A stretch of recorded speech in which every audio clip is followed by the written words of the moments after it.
Dinesh D'Souza, political commentator, documentarian, filmmaker, New York Times best-selling author, author of Stealing America. That's the latest one. Joins us in studio. So, Dinesh, let me ask you, first of all, what do you have to say to the National Review? Well, the first thing I say is that if you're right, we have a mystery, which is here you have a Republican Party. By and large, its activists are conservative.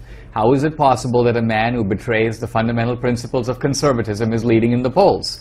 Ultimately, the problem would not seem to be with Trump. It would seem to be with the Republicans who support Trump.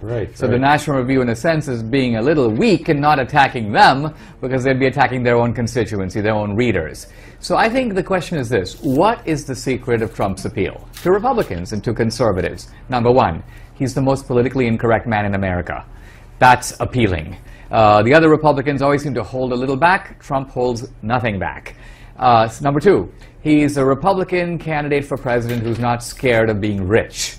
Really important. Look at Romney, who was like so defensive about making money, allowed the Obama attack to wear him down. Trump, I'm rich. In fact, I'm richer than you think, and I'm proud of it. Over and over and over. Very positive. Yeah. The third thing is that Trump is willing to go where other Republicans aren't. I mean, people feel like if Trump is elected, he'll lift up all the stones and the Obama administration look under them. We'll find out all the stuff that's been going on behind closed doors. The other Republicans won't do that. So this is the appeal of Trump, that Trump ultimately represents a certain upping of the ante, and we're at a moment where the American dream is precarious. We need a guy to sort of take it to the next level. Yeah, and what I see is that if National Review fails in their attempt to destroy Trump, what are they going to do if he's the nominee? Are they going to say, oh, but we support him anyway eventually after they've torn him down here? And if they tear him down, at what expense? I mean, who comes to the top?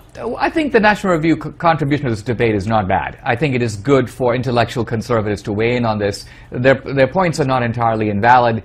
Also, National Review historically has had a role of, you may say, policing the right.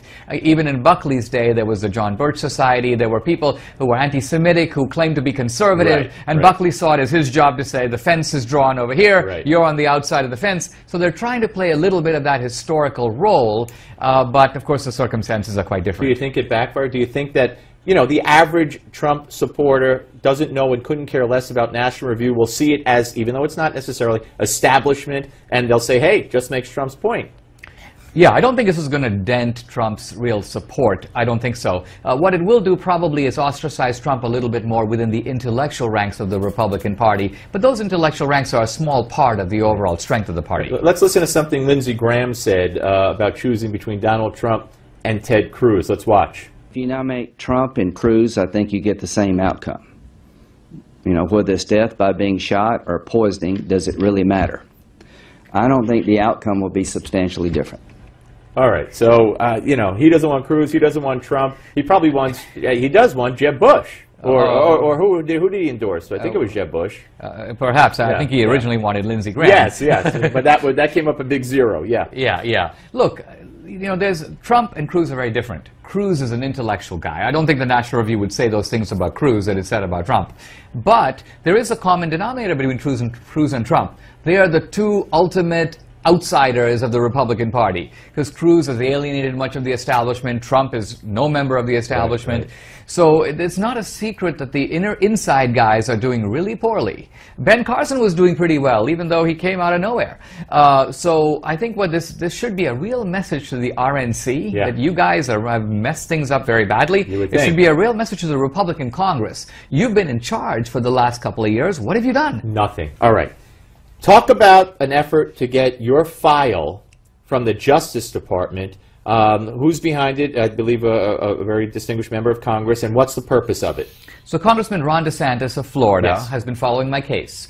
And he found something very disturbing. The case that you were convicted of. This is I was convicted of campaign finance violations. And when the Obama administration, when the government made the petition to the judge for my sentencing, they took a whole series of cases. All cases in which the guys went to prison, but they all went to prison for corruption. In one case, the guy was a repeat offender. They were trying to buy offices. This is why the campaign finance laws exist. what the government did is they edited those cases, removing all indications of corruption, and essentially fed false information to the judge, basically saying, hey, Your Honor, it's pretty normal for guys who give 20 grand over the limit to get prison time. Total falsehood. Yeah. So Congressman DeSantis, who's a prosecutor himself, goes, when he saw that, he knew that these people are dirty, and he said, I need to find that file. So he went to the chairman of the Oversight Committee, and the Oversight Committee has now demanded the file.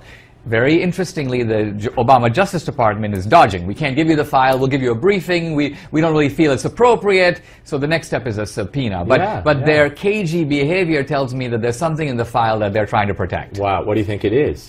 I don't know, but there's all, how did this case get started? How did they find out about this violation? Well, that would all be in the file. That would all be in the file. And so the judge had said, I had not proven selective prosecution. And he's right. That's because the proof, if there exists any proof, will be in the file. Will be in the file. Very quickly, based on your experience and what you're telling me now, you have confidence that FBI and DOJ will indict Hillary Clinton?